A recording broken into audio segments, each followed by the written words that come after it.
Hey everyone, and welcome back to my channel and my kitchen. Today, we're going to make a delicious kale soup. For my recipe, I'll be using 2 bunches of kale. First, I cleaned the kale thoroughly, then washed it, and finally I chopped it very, very thinly. Finely chopped kale is what makes this soup special. Finely chopped kale is what makes this soup special. I'm adding the kale to my pot. Now, I'm adding boiling water to cover the kale completely. We'll add more water later.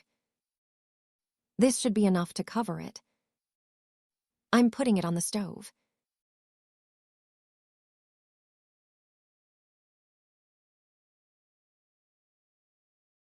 Next, I'm adding a bowl of beans.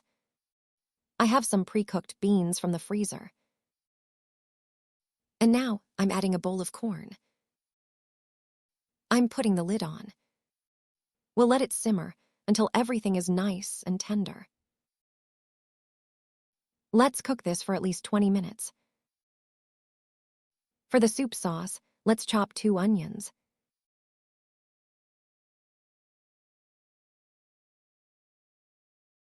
I'm adding about 1/4 cup of vegetable oil to my pan. And now, I'm adding a tablespoon of butter. We're adding about 3 tablespoons of vegetable oil.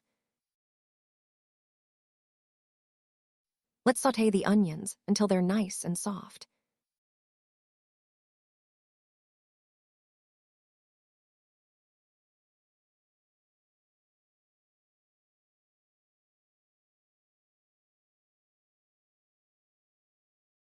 Our onions are beautifully softened. 1 teaspoon of red pepper flakes and 1 teaspoon of crushed red pepper. I'll give it a good stir and set it aside.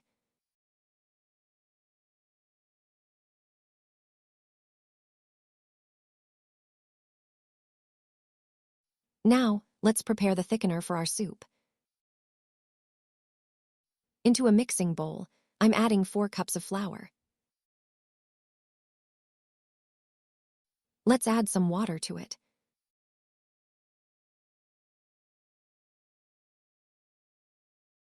Mix it well until it has a smooth consistency. This is an easy method for you at home. Usually, we'd sprinkle the flour directly into the soup. But to avoid lumps, I want to show you a simpler way.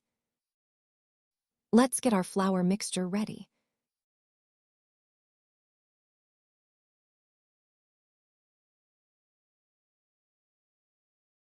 I use the entire cup of flour.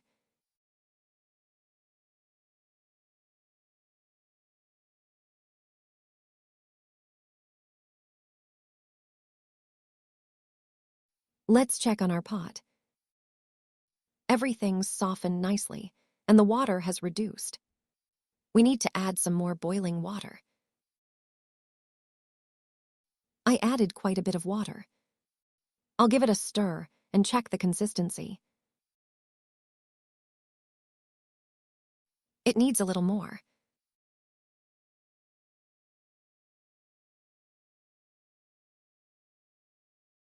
Okay, that's perfect.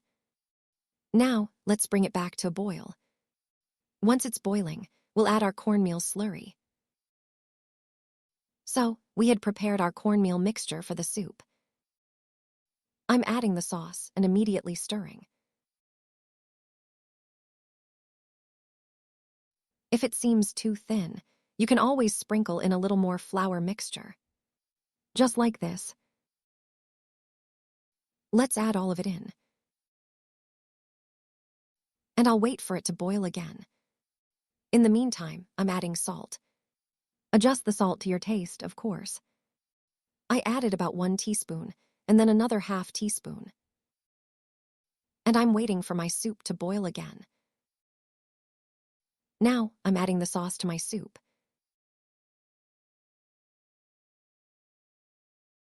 As you can see, it looks delicious.